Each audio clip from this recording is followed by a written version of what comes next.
Salut à tous, on se rejoint aujourd'hui pour une nouvelle vidéo de test avec aujourd'hui le Honor Play. Donc oui, avant qu'on me le dise, je suis en retard sur ce téléphone. Je suis d'accord, je serai toujours en retard sur les Honor, à moins qu'Honor me réponde favorablement parce que j'attends une réponse de Honor pour un partenariat, voir s'ils sont intéressés par ma proposition. Voilà, donc, et merci d'ailleurs à la personne qui m'a donné le contact chez Honor. C'est plutôt gentil. Je peux pas dire c'est qui, mais c'est plutôt gentil, merci. Donc, aujourd'hui, le Honor Play, que vous avez déjà vu sur tous les autres tests, mais bon, vu que je l'ai eu, ben, tant qu'à faire, je le fais, parce que je voulais voir un peu ce qu'il valait. Donc, le Honor Play est sorti à peu près en même temps que le Pocophone F1, il était à un prix de 329 euros. Pocophone F1 est sorti, Honor Play a baissé le prix. Donc, en gros, niveau rapport prix du moment, entre 200 et 300 euros, c'est un peu le nouveau créneau du moment. Donc, on a le Pocophone F1 et le Honor Play qui se tirent la bourre. Entre les deux, mon cœur balance. On a un qui est très joli, plus joli que l'autre. Il y en a un qui a des plus grosses perfs. Bon, en gros, dans ce téléphone, c'est un Huawei P20 un peu plus grand ou un Honor 10. Voilà, vous prenez le Honor 10, vous l'agrandissez un peu. Vous mettez un appareil photo pas exceptionnel. Vous rajoutez le GPU turbo, c'est le premier téléphone qui a eu le GPU turbo. Donc au final, qui n'a pas apporté peut-être grand chose parce que maintenant, en plus, le GPU turbo, on le retrouve sur tous les Honor. Sur mon P20 d'ailleurs, il y est. Donc voilà, c'est un téléphone qui était sorti pour les soi-disant gamers. Bon, voilà, il a une grosse puissance de feu parce qu'il a il a une grosse puce, enfin la puce du P20, il a la puce haut de gamme. Bon, maintenant qui était surpassé par le Mat 20. Mais bon, c'était un très bon téléphone quand il y a 2-3 mois, il est sorti. Et on va voir de suite ce que j'en pense dans mon test. Je le rappelle, si tu aimes nos vidéos, tu peux laisser un pouce bleu, tu peux t'abonner, tu peux commenter, liker, partager. Tu peux t'abonner, oui, comme j'ai dit, pour ne rien rater des futures vidéos. Tu as aussi le Tipeee. Le Tipeee, je le rappelle pour tous les tipeurs, vous avez la priorité sur tous les produits du site. D'ailleurs, ce téléphone a été vendu à un tipeur. Là, je viens de recevoir, j'ai mis la photo hier du Nokia. J'ai reçu direct un message, hop, il a été vendu aussi à un tipeur. Donc, tous les produits que je reçois, je les mets en photo sur le groupe et j'envoie un mail au tipeur et il est en priorité vendu pour eux. En plus, si t'es tipeur, t'as accès à une tombola. Ce mois-ci, c'est le casque Xiaomi. C'est Jérôme qui offre le casque Xiaomi et la canne trépied Xiaomi. Je vous invite à aller voir la vidéo dans la description aussi. Et aussi, c'est tout. Voilà. Donc, si pour ceux qui savent pas c'est quoi Tipeee, je vous invite à aller dans la description, de cliquer dessus et d'aller vous renseigner. Voilà. C'est vous qui voyez. Allez, on va passer au contenu de la boîte. Donc, dans la boîte. Et bien sûr, je mets un lien d'achat sur ce téléphone si vous intéresse. Vous aurez un petit lien d'achat dans la description. Dans la boîte, on a un chargeur rapide, un 5 volts 2 ampères. On aura des écouteurs et un petit câble USB type C et une coque en silicone, tout simplement transparente. Au niveau des caractéristiques du téléphone, on a des dimensions 74,27 de large sur 157,9 de haut sur 7,48 mm d'épaisseur pour un poids de 176 grammes. Une prise en main plutôt vraiment bonne, voilà, plutôt pas mal du tout. Et un poids qui est pas si lourd que ça parce que j'ai l'impression qu'il est bien réparti sur le téléphone, du coup ça sent pas trop. Le téléphone est fait en alliage d'aluminium, il existe en noir, en bleu, en violet et en rouge. Il y a un écran à l'avant de type IPS en 6,3 pouces, de résolution 2340 sur 1080 et la surface prend à peu près 83% de la surface totale du téléphone. Bien sûr, c'est un téléphone à encoche. L'écran est certifié HDR 2,5D et résistant aux rayures. On ne sait pas par contre quelle protection ils ont mis dessus. Alors au-dessus, on a un appareil photo 16 mégapixels en 2.0 associé à une reconnaissance faciale et on a une LED de notification, je vais vous montrer ça directement, qui se retrouve juste là à gauche du haut-parleur. En dessous, on aura juste le logo Honor, donc pas de capteur d'empreinte, se trouve à l'arrière. En dessous, on a le port jack. Oui, ils ont mis le port jack ainsi que le type C, comme le Honor 10. Alors que sur les séries P, comme le P20, le P20 Pro, on n'a pas le port jack. Ça, c'est vraiment dommage. Honor, c'est bien, ils continuent à le faire. Pour moi, c'est pas indispensable, j'ai pris l'habitude, mais c'est le petit plus. C'est la petite cerise sur le gâteau. Le haut-parleur se trouve ici. On a le tiroir SIM côté gauche que je vais ouvrir de suite. Alors, dans le tiroir SIM, on a ma puce SFR, donc, que je vais laisser d'ailleurs pour PUBG en cas si mon Wi-Fi qui est précieux. Donc, on a ma puce SFR, alors une nano SIM, deux nano SIM, ou une nano SIM, une carte SD, tant pis, on fera sans puce. Donc, en ce moment, il y a beaucoup de téléphones qui arrivent à faire, vous avez vu la reconnaissance faciale? Très rapide. Deux SIM plus une carte SD, c'est pas le cas pour lui. Au-dessus, on n'a rien. Si ce n'est peut-être ça qui... alors je sais pas, je pense pas que ce soit un truc port infrarouge, port IRC j'ai envie de dire, ou voilà. Donc on me dira dans les commentaires. Là, le bouton power, bouton volume plus moins. Et à l'arrière, on a une coque plus... Ben, le téléphone il est très joli, déjà il est fin. Attends, j'attends que ça zoome. Hop, je vais pas faire le zoom. Il est super fin et il est très beau. Donc j'ai pas enlevé ça parce que c'est le vendeur. Le tipeur m'a dit, s'il te plaît, n'enlève pas. Je veux l'enlever moi. Je veux qu'il arrive le plus propre possible. Donc honnêtement, c'est un téléphone qui est super joli. Voilà, moi, il y en a qui disent qu'il est quelconque. Bon, c'est vrai, ils se ressemblent tous, mais il a ce petit plus que j'aime bien, un peu comme le Nokia qui vient d'arriver et un peu comme le M8 Lite qui est super joli aussi. J'adore cette forme. Après, c'est les goûts et les couleurs, chacun il verra son opinion. À l'arrière, on a le capteur d'empreinte, le double appareil photo qui ressort légèrement, qui prend pas trop de place finalement, hein. Il est vraiment tout petit, il ressort un peu, mais avec la coque, du coup, voilà, ça arrive au même niveau. Et le flash LED. Donc l'appareil photo, c'est pas exceptionnel, hein. C'est du 16 mégas en seulement 2.2. Associé à un 2 mégas en 2.4, c'est le même appareil photo que le Honor 7X. Donc ils ont fait un téléphone du tonnerre et ils ont mis des objectifs photo qui sont sur un téléphone qui fait quand même 100 € de moins. Et ça, c'est vraiment dommage. Je sais pas si je l'ai dit, mais à l'avant, c'est du 16 mégas en 2.0. Tout ça est animé par le Kirin 970, donc la puce Kirin haut de gamme de chez Huawei au moment où le téléphone est sorti, associé à un Mali G72 pour la partie graphique. Il existe en 4 ou en 6 Go de RAM et 64 Go de mémoire interne. La batterie fait 3750 mAh.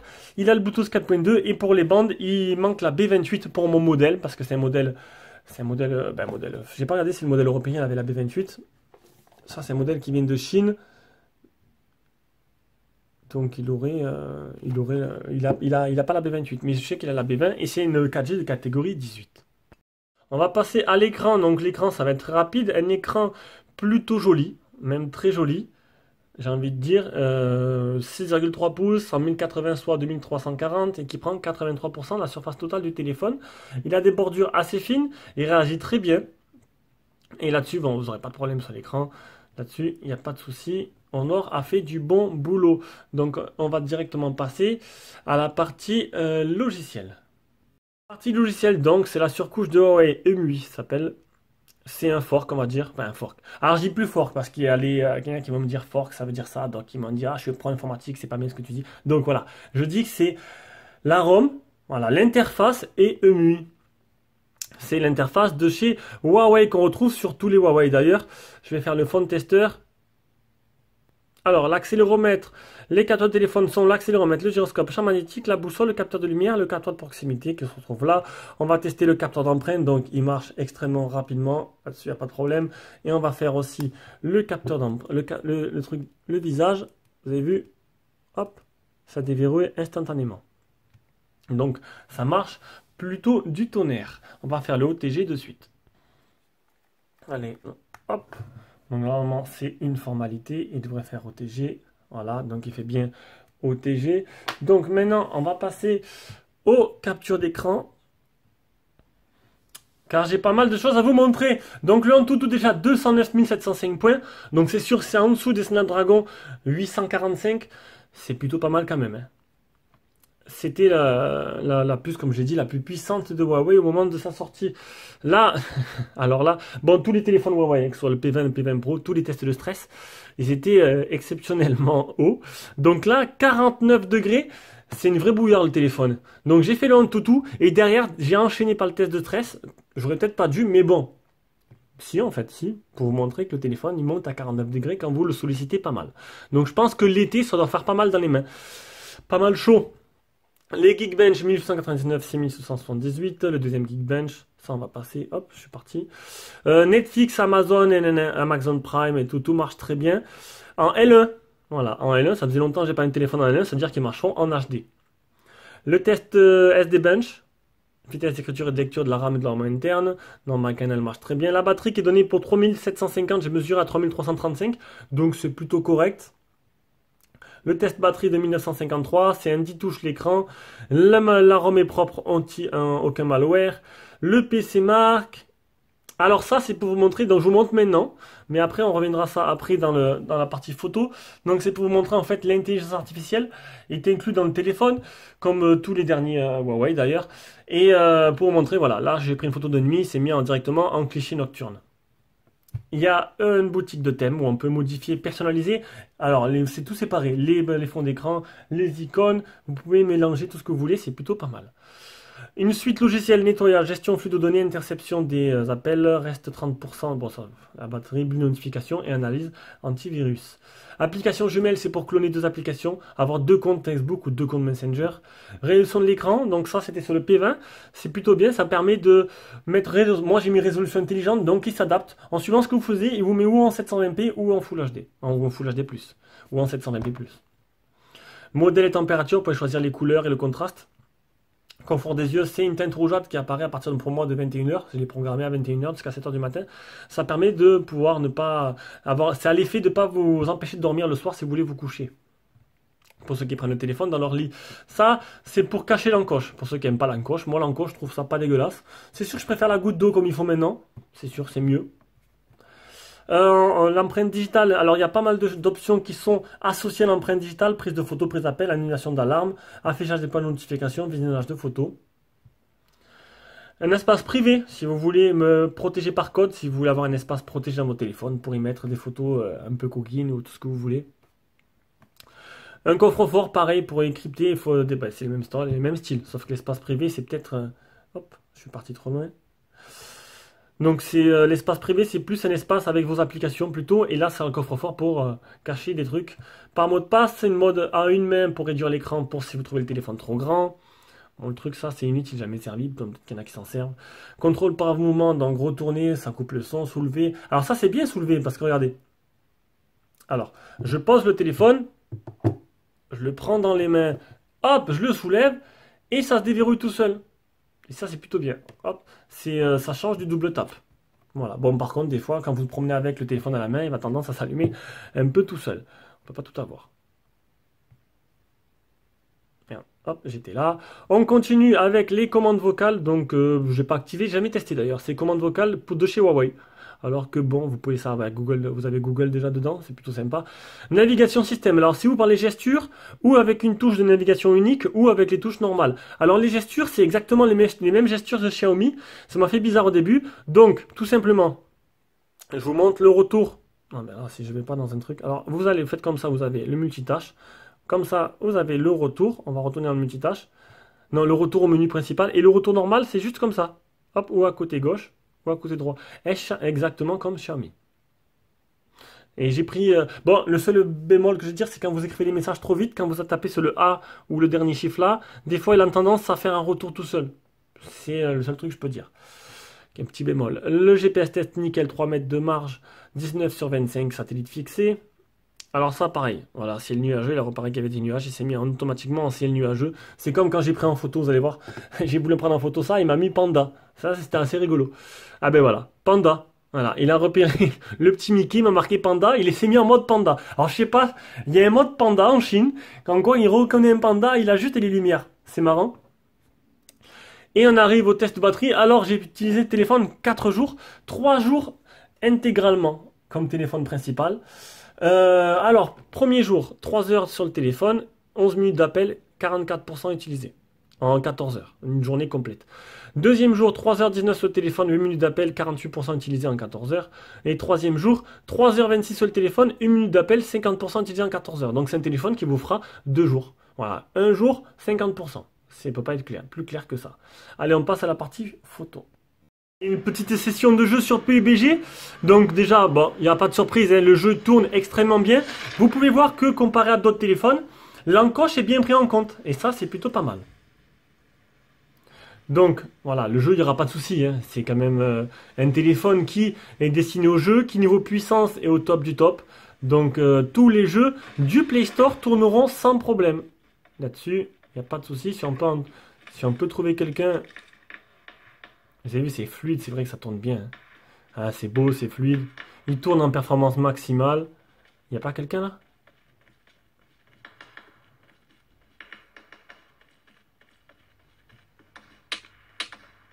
Ah, je me fais... Non.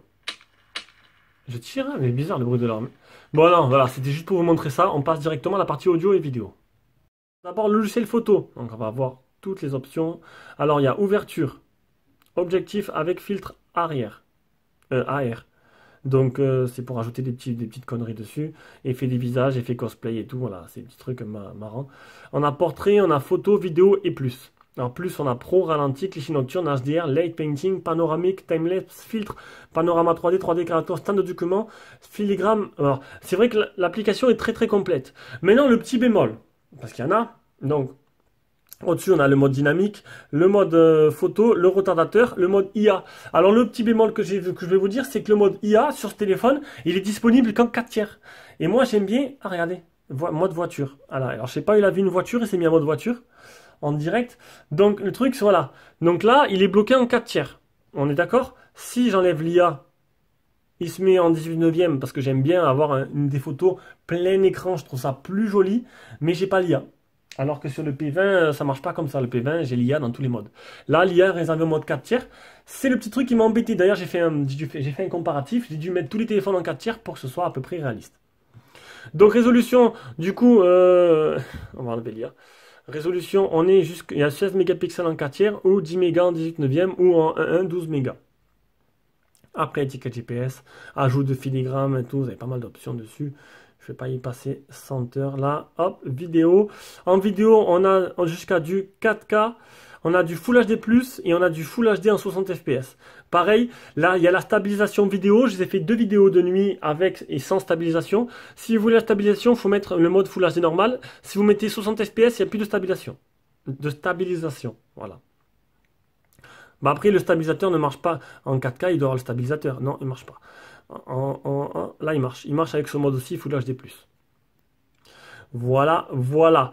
Allez, on va passer maintenant tout simplement aux photos et aux vidéos que j'ai prises et on reviendra juste après.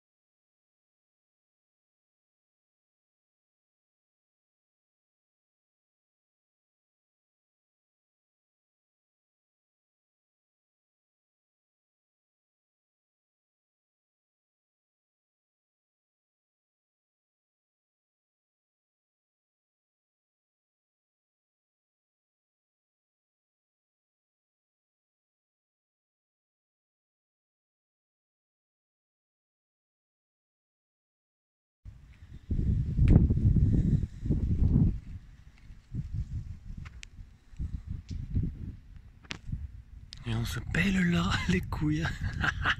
Il fait trop froid.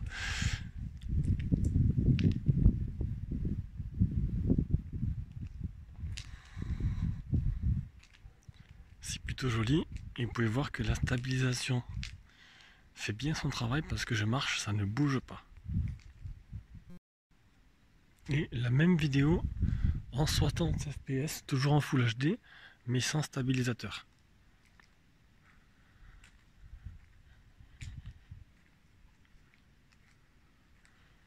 Je ferai pareil pour la vidéo de jour.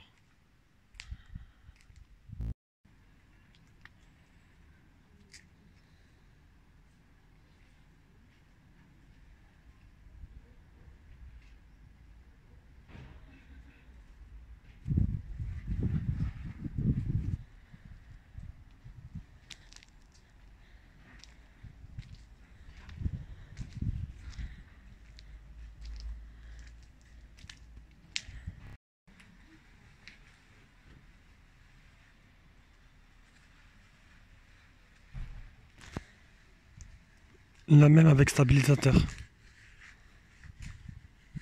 Du coup, on fait l'impasse sur le mode 60 fps.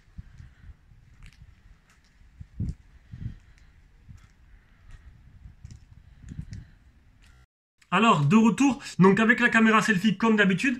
Donc, quoi penser de cet appareil photo de la partie photo du Honor Play? Donc, j'ai envie de dire, dans de bonnes conditions. Franchement, ça fait de très jolies photos. J'ai pu les mettre sur Facebook. Vous avez vu, vous êtes étonnés. Enfin, étonnés, non, la qualité était là. Je vous invite vraiment à aller voir le comparatif que j'ai mis hier. enfin je sais pas quel jour sera posté, donc hier ou il y a 2 jours, le comparatif avec le P20 et le Mi 8 Lite. C'est vrai que l'IA, dans ce modèle-là, il saccage pas mal de photos. On va prendre l'exemple de la petite Mini. L'image ressort complètement jaune. Jaune, c'est trop clair, trop flashy. Voilà. Pareil, là, le mode arbre, le mode herbe, c'est trop, voilà, les couleurs sont trop vives. Le de nuit, ça va à peu près. C'est mieux que le Mi 8 Lite de nuit. En pleine journée, j'aurais préférence pour le Mi 8 Lite qui est quand même au-dessus. Dans mon comparatif, je parle. Mais non, niveau photo, sinon, c'est en dessous du P20. On peut pas faire des miracles. L'IA, des fois, fait du très bon travail, des fois, non. Mais sinon, dans l'ensemble, en bonne condition, franchement, les photos sont plutôt correctes. Donc, partie audio, déjà, bon, le son, il est nickel, il n'y a rien à dire, hein, on entend très bien. Maintenant, on va faire le haut-parleur.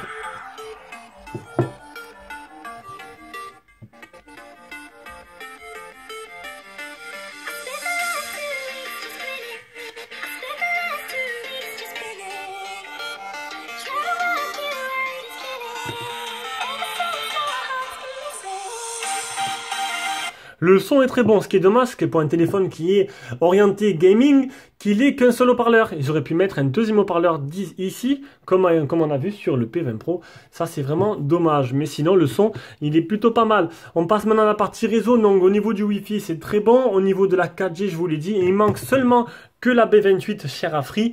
Et c'est une catégorie 18 pour la 4G. Donc le mieux qu'il peut se faire en ce moment. Voilà, le test est terminé. Que penser de son Play?